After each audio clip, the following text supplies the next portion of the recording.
GPS will not give way to BERSATU in GE15. Prioritizing grassroots leadership. Sri Lanka declares state of emergency. Those are the headlines for tonight. I'm Cheryl Chamiato and this is TVS Nightline.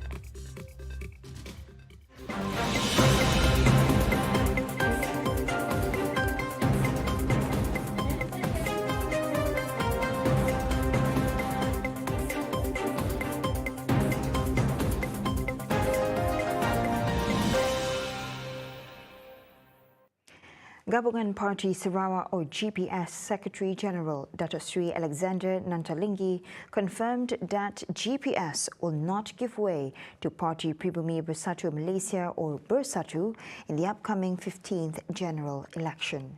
He reiterated that based on the Premier of Sarawak's statement earlier, GPS will not work with any outside party. Pada Yang Amat Berhormat Pimpinan Sarawak sebagai pengurusi Supreme Leadership Council GPS sudah jelaslah dan beberapa kali kenyataan sama telah diberi. Jadi memang itu adalah satu pendirian GPS lah. Jadi begitulah buat masa sekarang.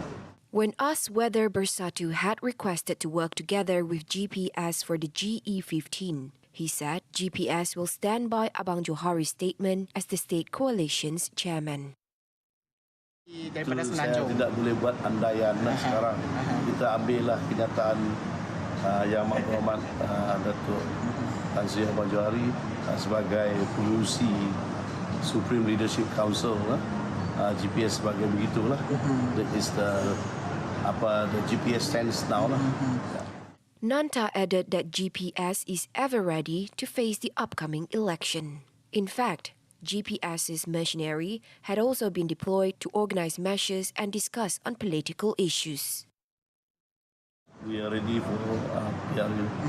GPS has always been in a state of readiness in that sense. Especially kita baru-baru lepas PRN. Jadi machinery kita memang jalan lancar.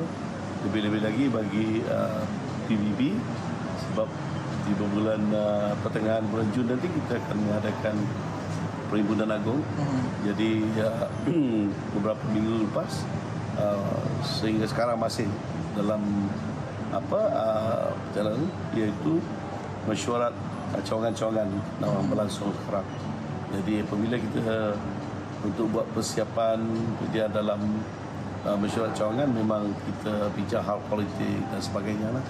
So itu membantu dalam persediaan. Last year, Perikatan Nasional PN Chairman Tan Sri Dato' Muhyiddin Yassin said BERSATU will be working with GPS in the GE15. Muhyiddin claimed that an understanding was reached during a meeting with Abang Johari a few weeks before the state election. BERSATU gave way to GPS in the last 12th Sarawak state election and did not contest. Muhyiddin hoped that the move will give way for GPS to work with BERSATU in the 15th general election. BERSATU now holds 2 parliamentary seats in Sarawak, Puncak Borneo and Sarato. The 2 parliamentary seats are held by former PKR members, with Datuk Willy Mongin as the Puncak Borneo Member of Parliament and Datuk Ali Biju as the Saratok Member of Parliament. GPS's decision to give way to BERSATU is described as prioritizing grassroots leadership in the upcoming GE15. University Malaya Centre for Democracy and Elections Research Fellow Associate Professor Dr. Awang Azman Awang Pawi said, if the decision changes, GPS will be seen as a party that fails to raise the existing leaders in the coalition.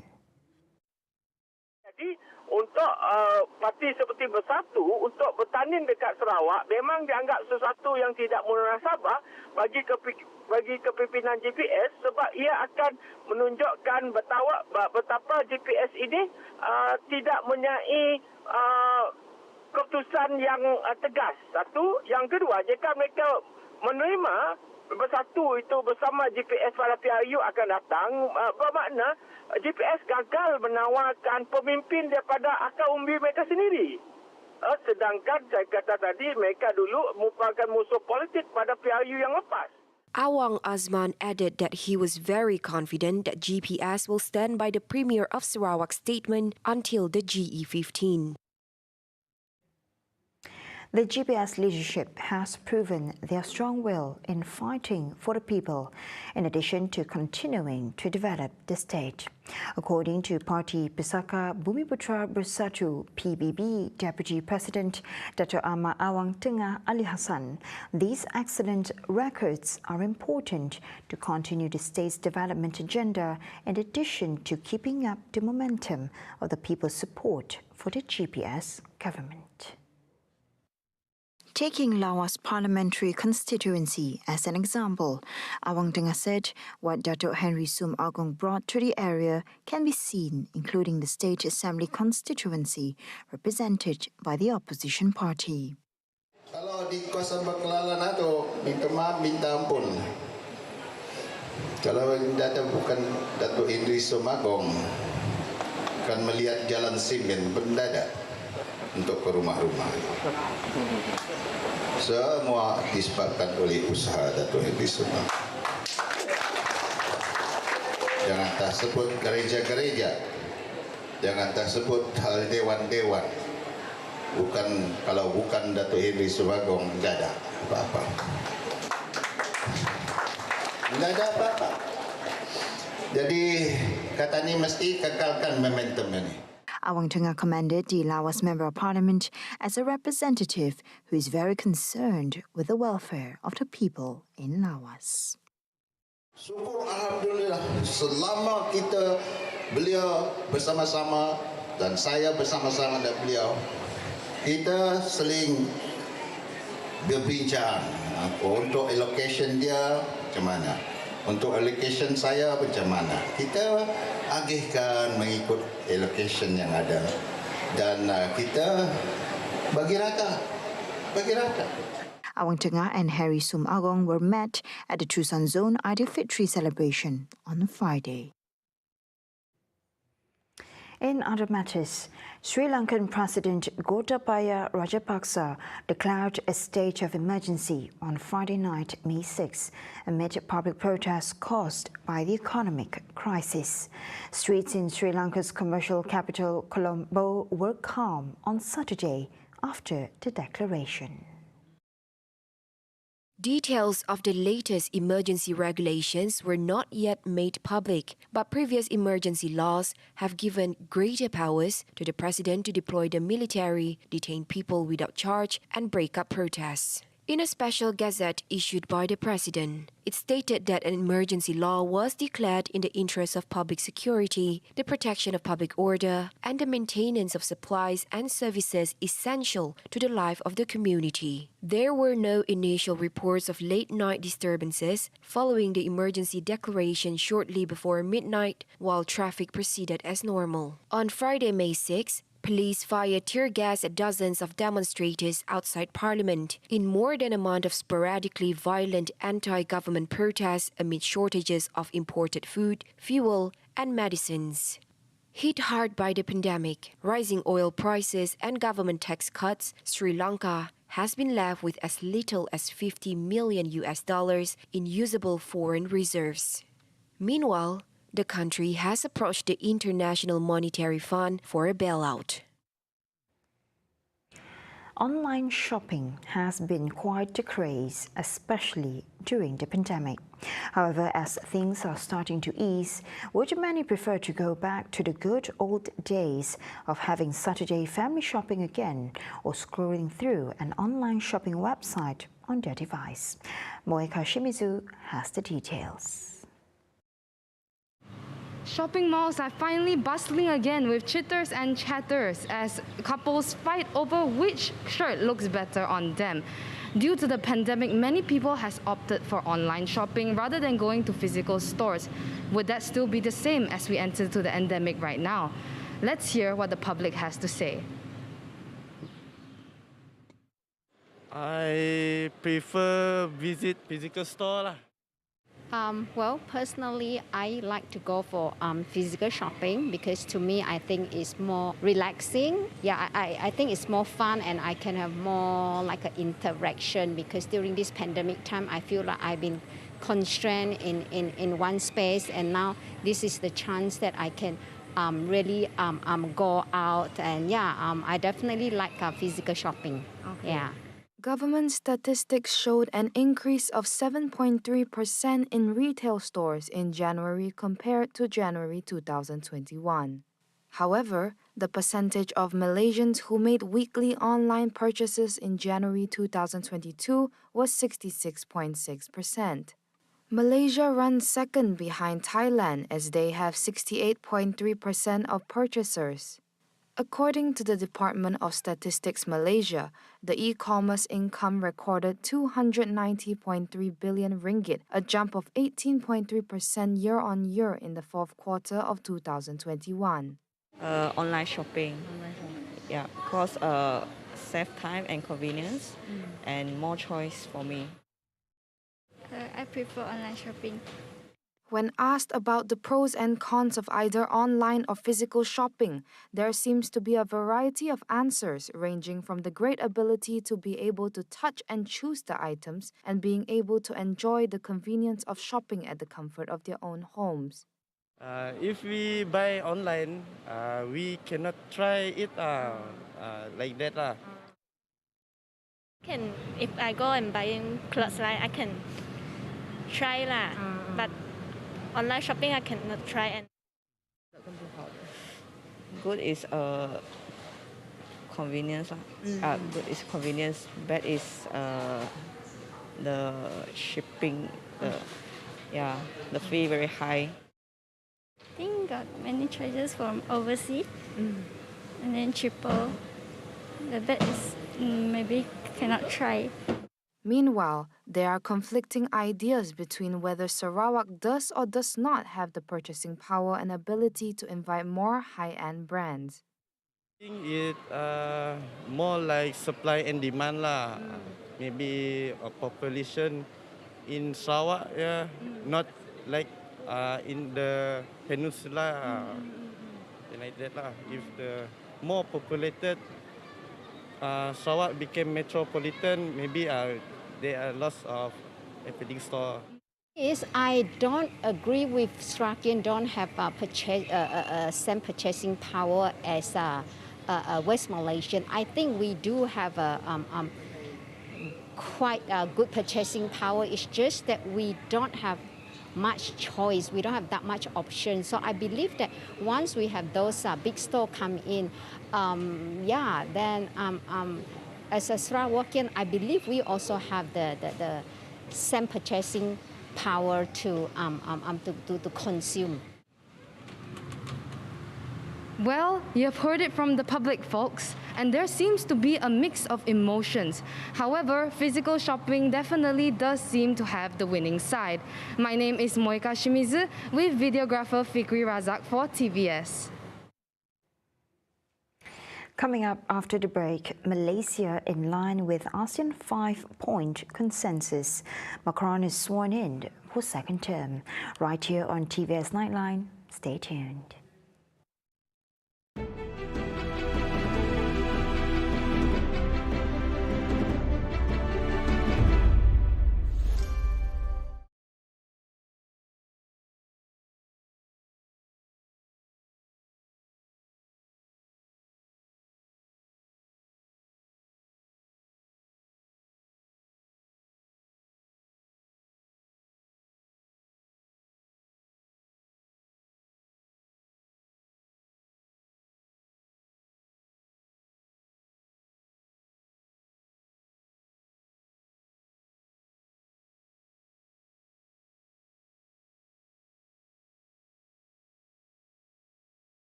Welcome back to the Nightline.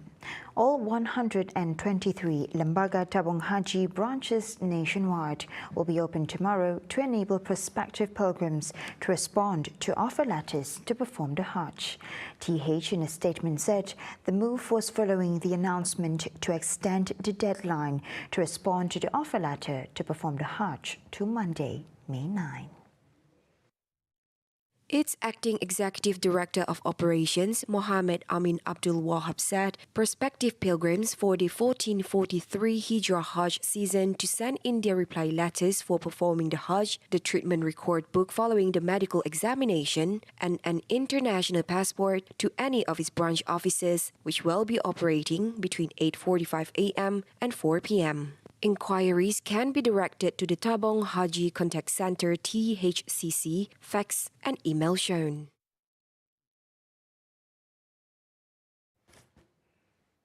Malaysia will continue to engage with all stakeholders in Myanmar, including the National Unity Government and the National Unity Consultative Council, in efforts to resolve the political stalemate in the country, as it is also in line with the ASEAN 5-point consensus 5PC. Foreign Minister Datuk Sri Saifuddin Abdullah said, under the current situation, there is a need to engage with all stakeholders to show moral support and solidarity. The 5 PCs on Myanmar adopted by ASEAN leaders at the ASEAN Leaders Meeting in Jakarta on April 24 last year are end violence, hold constructive discussions with stakeholders, ASEAN provides humanitarian aid to Myanmar, the appointment of a special ASEAN ambassador to carry out negotiations, and for the special envoy to be allowed to visit the country. Saifuddin said he will also reiterate Malaysia's proposal for ASEAN to have informal engagements with NUG and NUCC during an ASEAN Foreign Ministers meeting on May 11, to be held ahead of the ASEAN-US Summit in Washington on May 12 and 13. He would also propose to ASEAN to find a way to empower the ASEAN Special Envoy to Myanmar and how the 5PC could be best implemented. Malaysia's palm oil inventories at the end of April likely rose for the first time in 6 months as production and imports climbed.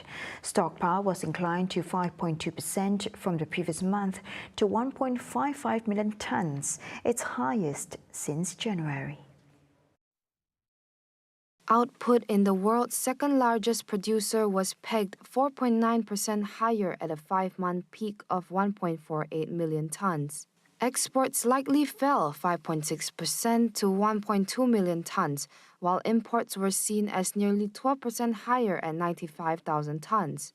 Meanwhile, cargo surveyors have estimated a steeper decline of between 13.6% and 16% in exports as key buyers China, India, and Europe slowed purchases amid soaring prices. Export demand for Malaysian palm oil is set to rise after top producer Indonesia last month temporarily banned shipments in a bid to tame soaring cooking oil prices. However, traders and analysts said the ban, which came into force on April 28 and pushed benchmark prices to a record closing high, will only last for a few weeks as Indonesia relies on export taxes to fund its biodiesel program.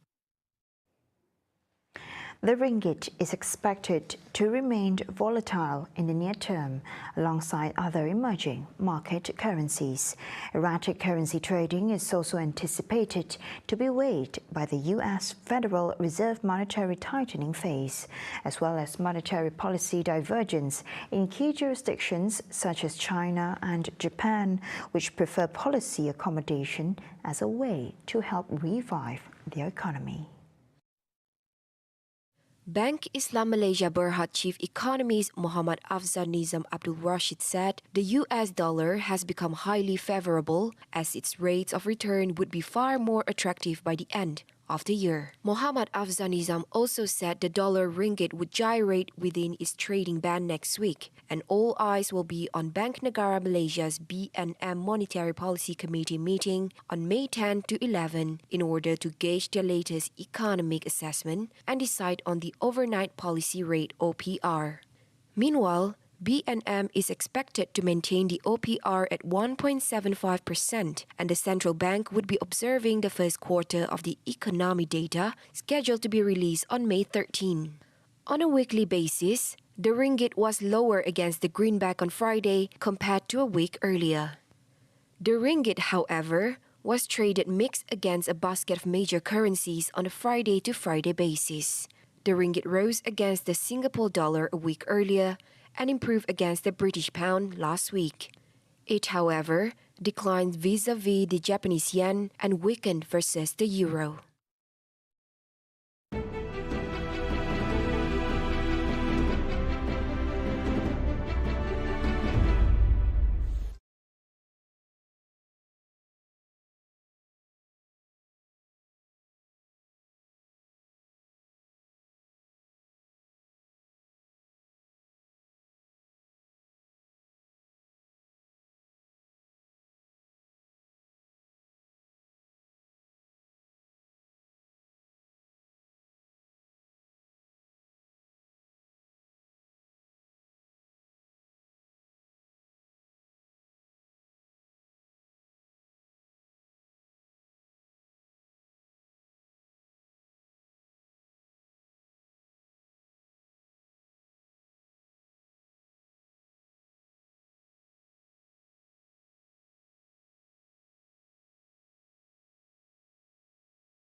Thank you for staying with me. And now on to our world affairs. Emmanuel Macron was sworn in for a second term as president on Saturday, May 7. In a country where presidents rarely get re-elected, Macron won 58.5% of the votes in the second round against the far-right Marine Le Pen, despite strong opposition to his pro-business policies and a proposal to raise the retirement age. In a short speech, he spoke of the need to innovate at a time of unprecedented challenges for the world and for France, and said his second term would be new and not merely a continuation of the first. He highlighted the threat posed by Russia's invasion of Ukraine and global environmental concerns. His second mandate will officially start on the following Saturday, May 14. Macron's inauguration marks the end of one electoral campaign and the opening of another for legislative elections in June. A newly united political left, a coalition formed between hard-left La France Insoumise, the Parti Socialiste, the Greens and the Communist Party, is hoping to deprive Macron of a majority in parliament. A consortium led by Lodge's part owner TODD BOEHLY and backed by Clear Lake Capital has won the bid to acquire Premier League club Chelsea in a deal worth up to £4.0 billion. Meanwhile, the proposal has now been sent to the government and Premier League for approval. With just over 3 weeks remaining on the club's current operating license, BOEHLY is on the course to complete his takeover by the end of this month.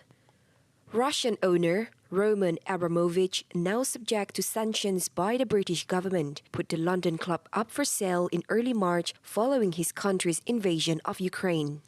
Abramovich cleared the path for the takeover on Thursday, May 5th, after he dismissed reports that he wanted a loan given to the club, reportedly worth £1.5 billion to be repaid. The BOEHLY Group, which includes Swiss billionaire and British property investor, was in exclusive negotiations to buy the club after a late bid from British billionaire was rejected. A 228.31 carat white diamond called the Rock, the largest ever seen throughout auction market history, could fetch $30 million during Christie's sale in Geneva on May 11. The white gemstone was mined and polished in South Africa over 2 decades ago. Returning for the third time since its mining in 1901, the Red Cross, a historically important fancy intense yellow cushion shaped 205.7 carat diamond, will also go under the hammer on May 11. The fancy brilliant cut diamond gets its yellow color from nitrogen atoms. Fawcett said the estimated selling price is between $7 to $10 million and that part of the proceeds from the sale will go to the International Red Cross. The diamond market is as stronger as it has been in a long time. As the world is slowly recovering from the COVID-19 pandemic, people are going out, people are wearing jewelry again, and demand has gone up as prices have increased. The war in Ukraine has also contributed to the diamond's price increase. A large proportion of the world's diamonds are mined in Russia. These, of course, at the moment are not available on a free market, and therefore there's a lack of supply, and of course that is also pushing prices.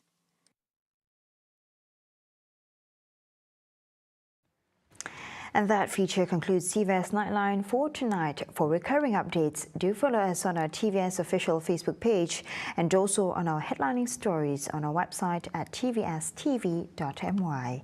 Here with me, Shoshamato, and I'll see you next time. Have a good weekend.